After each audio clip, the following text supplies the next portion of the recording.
What's up, sound girls and Hit Like a Girl community? My name's Kate, and I'll be going over some drum sampling.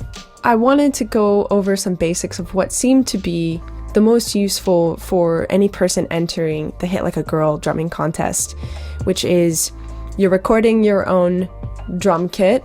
Let's say you want to replace some of your drums or your toms with other samples, and you might create those samples yourself. You might grab them from somewhere else. So going over triggering drum samples as well as preparation of samples that you might make yourself.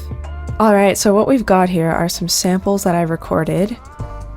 Here's a rack tom, and we're going to cut this up and prep it to be used in a trigger. So Pro Tools has a neat little effect where you can tab to transient. Oh, and what do you know, it doesn't recognize this. So we're gonna have to do it the manual way, which if you're using any other kind of DAW, you'll have to probably use the manual way anyway. So we go right to the top of the transient, and most DAWs have the ability to make larger or smaller the waveform view. So we're just gonna make sure that we're right at the top of the sample, and we're gonna cut that. Give it just the tiniest of fades in so that we don't get a clip at the top of the sample. Do the same thing here. Cut that. We're gonna listen to this. Alright, so we've got good ample time at the end here for the sample to fade out. We'll do a nice little fade there. Let's prep our next clip. Each of these hits are different dynamic levels. That's why I have a few in a row, so we have some options of dynamics for sampling.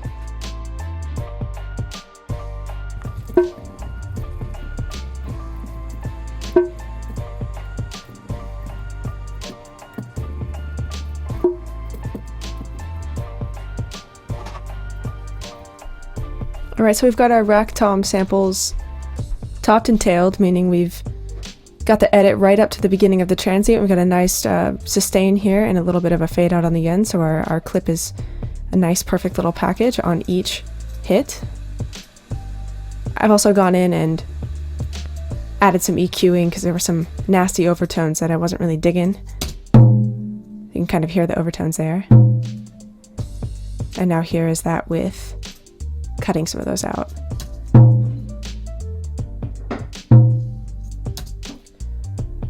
So I'm going to take these 4 samples here of the rack tom, which have been EQ'd and prepped with fades and edits, and I'm going to grab each one, and I've got them summed down to this track here, so they're all going out a bus, and then they're coming in that same bus and going out the main out, and I'm just going to record each sample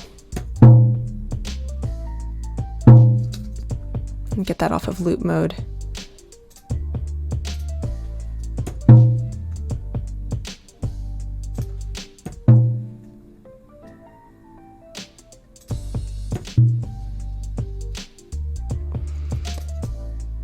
So I'm going to rename these. Got them ready to go, and we're going to export them. Looks good. I'm going to bring those into the toms here. Beautiful. So now we're going to follow that same process with our floor tom.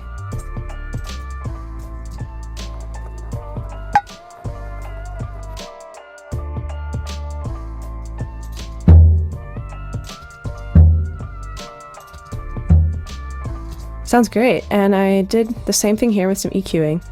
I cut off the ultra lows, anything below roughly 35 hertz. Kind of gave it a little low boost between 35 and 100, and then cut out some overtones that were bugging me. So let's print these.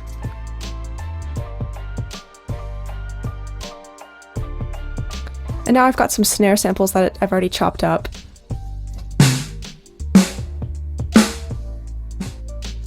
Alright, we've got low, medium, and high tuning, as well as a ghost note.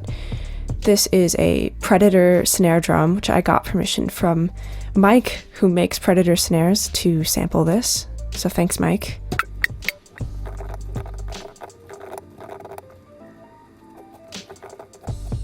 All right, that's how you prep recordings for samplers, for MIDI instruments, for really many applications.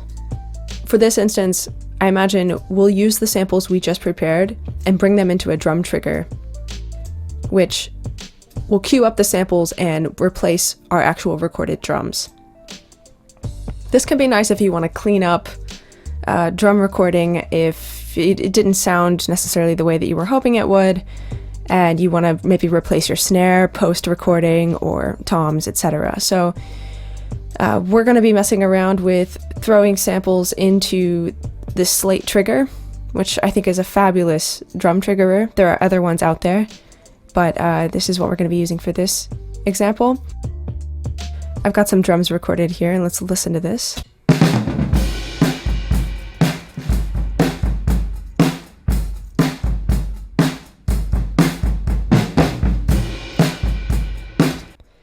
Great, so let's replace our kick drum. Let's listen to it as it is soloed.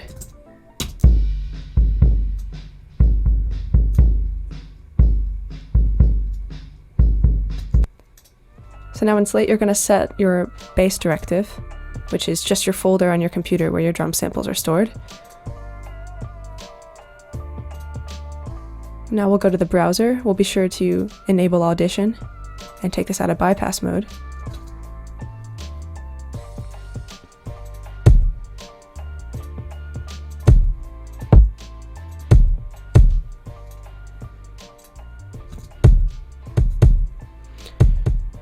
Your detail is basically like a gate, and it determines what signals get interpreted as samples to be triggered.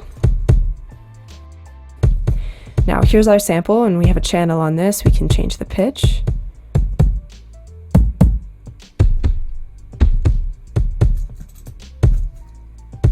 So let's hear it in the context here.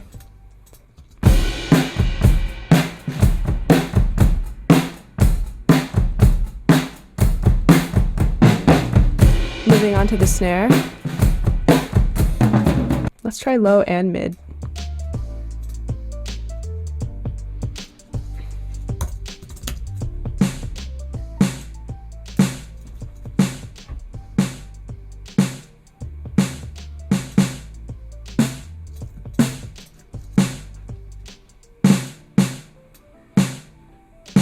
And now you can change sensitivity. You saw how that basically kind of flammed that. We can turn the sensitivity down, and that will reduce that accidental flamming action.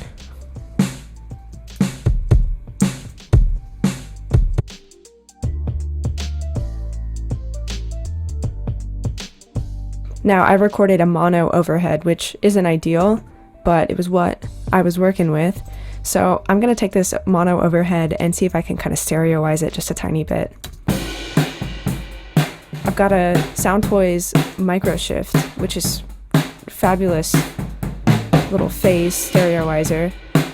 So I've added focus, meaning that everything below 2K is going to be mono, and then everything above 2K will be brought into stereo. So you'll hear the stereoizing effect.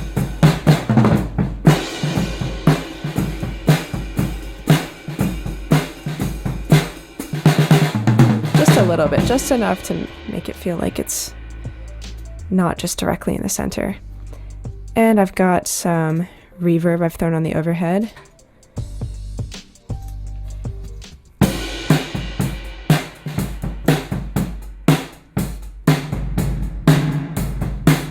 Just to give it a little more space.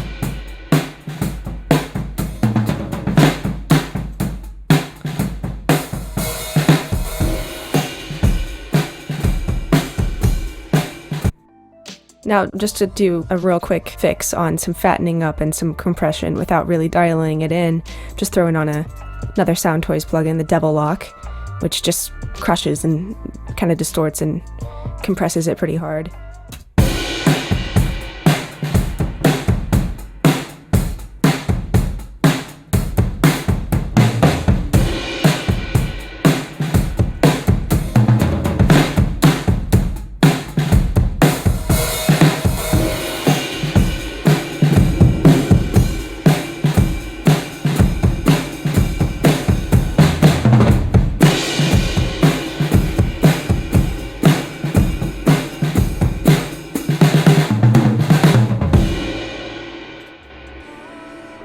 there you have it. That's how you create samples, bring them into a triggerer, and get your drums sounding fresh as heck.